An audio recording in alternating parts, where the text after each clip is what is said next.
Audio Jungle.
పాలకులార వింటారా ఉత్తరాంధ్ర గోడు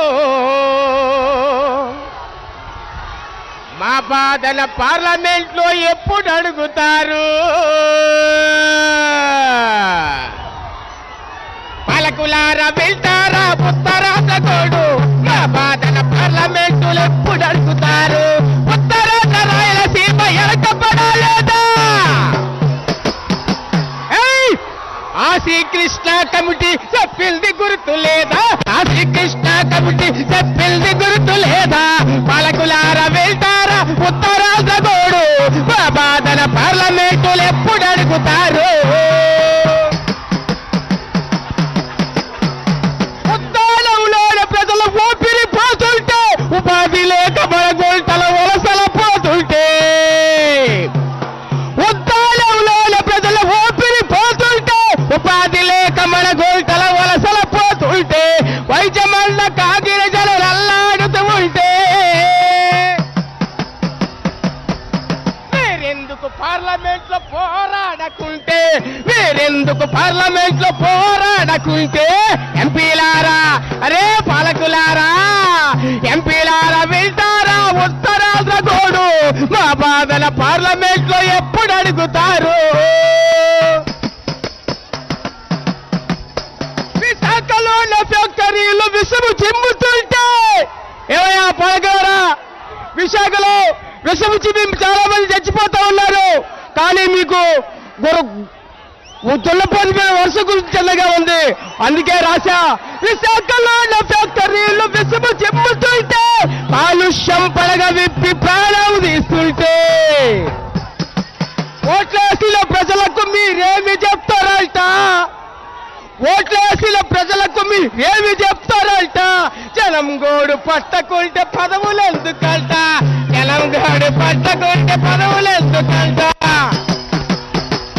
ఎంపీలారా వింటారా ఉత్తరాంధ్ర గోడు మా బాధన పార్లమెంట్ లో ఎప్పుడు అడుగుతారు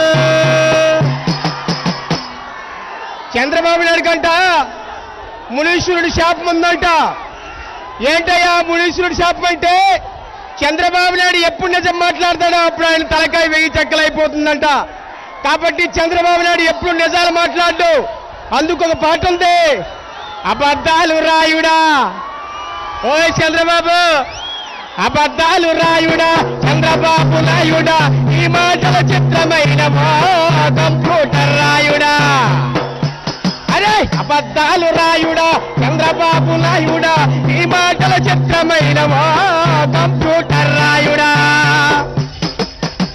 ఒరే ప్రతిరోజు నీ నోట ప్రపంచ బ్యాంకు మాట ప్రతిరోజు నీ నోట ప్రపంచ బ్యాంకు మాట ఇంట్లో ఏగల మోత బయట పల్లకి మోత అప్పు మీద అప్పులాయ ప్రజలకేమో తిప్పలాయే అప్పు మీద అప్పులాయ ప్రజలకేమో తిప్పలాయే ధనవంతుల సేవాయే ఎవరి సేవ ఇక్కడ గంటా శ్రీనివాస్ సేవ అక్కడ నారాయణ సేవ ప్రజల సేవ లేదు ధనవంతుల సేవాయే సలారీల బతికాయే అబద్ధాలు రాయుడా చంద్రబాబు నాయుడా ఈ మాటల చిత్రమైన కంప్యూటర్ రాయుడా ఎన్నికల ముందర ఎన్నెన్నో పథకాలు ఏమయ్యా చంద్రబాబు గారు ఎన్నికల ముందు ఎన్ని పథకాలు పెట్టారు మాకు అందుకు మా పవన్ నాయక్ మా విశాఖపట్నం వచ్చిండు, మీ తొక్క తీయడానికి సిద్ధంగా ఉన్నాడు. అందుకే ఎన్నికల ముందర ఎన్నెన్నో పథకాలు, ఎన్నికలవగానే మోయలేని భారాలు, ధరల బాధ పెంచాము, ధరల బొచ్చ నింపాము, నమ్మి నీకు ఓటేస్తే మా కొంపల ములిసినాము. జై పౌరన్న, జై జనసేన. జనసేన పార్టీ కోసం నేను ఎందాకైనా ప్రజా గాయకుడిగా నడుచుకుంటూ తెలియజేసుకుంటూ ఈ అవకాశం ఇచ్చినటువంటి పవన్ గారికి, మా బాబాయ్ తమ్మిరెడ్డి శివశంకర్ గారికి ప్రత్యేకమైన నమస్కారాలు తెలియజేసుకుంటూ స్వస్తి.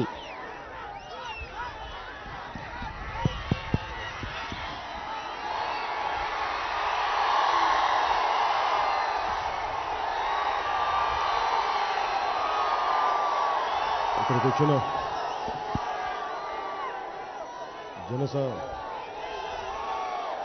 ఇక్కడికి వచ్చిన ప్రతి ఒక్కరికి, అన్నదమ్ములందరికీ, కవాతు చేసుకుంటూ వస్తున్న జన సైనికులందరికీ, ప్రతి ఒక్కరికి నా హృదయపూర్వక నమస్కారాలు. జనసేన పార్టీ ఆవిర్భావం తర్వాత ముఖ్యంగా రాష్ట్ర విభజన జరిగిన తర్వాత మన ఉత్తరాంధ్ర ప్రాంతం, విశాఖపట్నం ప్రాంతంలో అభివృద్ధి ఎలా జరుగుతోంది ఇవన్నీ చూసినాక ఒకసారి నా అవగాహన నేను చేసుకున్నాను. 3 జిల్లాలు తిరిగి ఒకసారి ఉత్తరాంధ్ర వినపట్లేదా?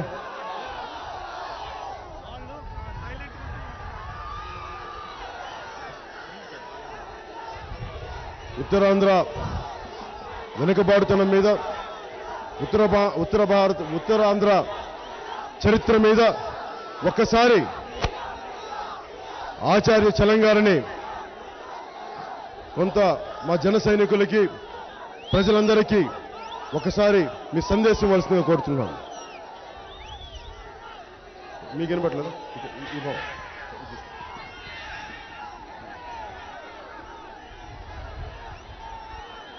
జన సైనికులారా, దయచేసి ఒక్క 2 నిమిషాలు వినండి.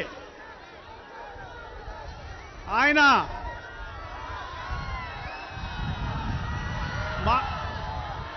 ఉత్తరాంధ్ర ఒక్క నిమిషం మీరందరూ కొంత శాంతంగా వింటే ఒకసారి చలంగారి మాట్లాడండి.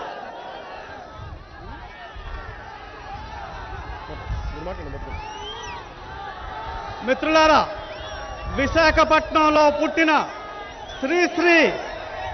శ్రీరంగం శ్రీనివాసరావు ఏమన్నాడో తెలుసా? పదండి ముందుకు, పదండి తోసుకు, పై పోదాం పోదాం పై పైకి. ఎముకలు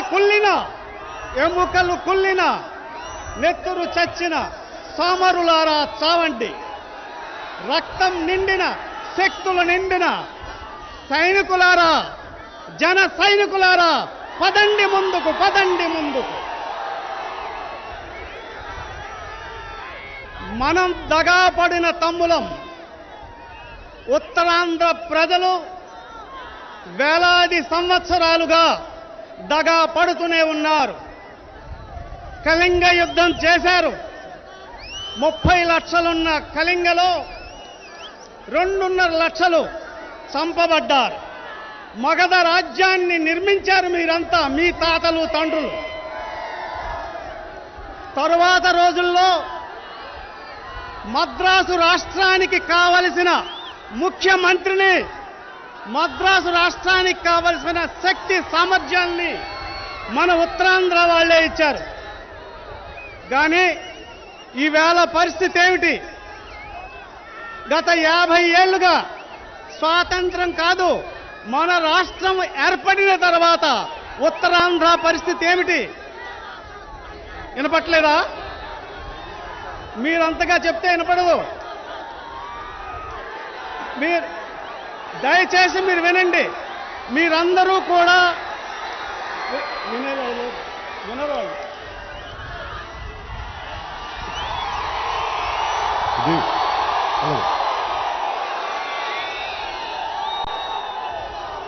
నేను మాట్లాడాల్సింది ఎందుకు చలంగారిని మాట్లాడమంటానంటే మన ఉత్తరాంధ్ర ప్రాంతంలో 3 జిల్లాలు అభివృద్ధికి దూరంగా ఉండి అందరం నేను పొలిటికల్ పార్టీ పెట్టింది కూడా ఏ యువతరం అయితే నిరాశకు గురయ్యారో నిస్పృహకు గురయ్యారో మనం ఎందుకు వెనకబడి ఉన్నాం మనకెందుకు ఉద్యోగాలు రావట్లేదు దీని వెనక కారణాలేంటి నేను చెప్తాను ఎలాగా వాటన్నిటికంటే కూడా నేను గురుతుల్యులుగా భావించే చలంగారిని ఉత్తరాంధ్ర మొత్తం ఎందుకు వెనకబడిపోతుంది మన శ్రీకాకుళం కానీ విజయనగరం కానీ పొట్ట చేతి పట్టుకొని వలసలు ఎందుకు వెళ్ళిపోతున్నారు నేను చెప్పేటంటే కూడా ఏంటండి వీడియో నచ్చిందా? అయితే ఓ లైక్ వేసుకోండి, లేదంటే ఓ కామెంట్ చేయండి. ఎప్పటికప్పుడు మా వీడియోస్ చూడాలంటే సబ్స్క్రైబ్ చేసుకోండి.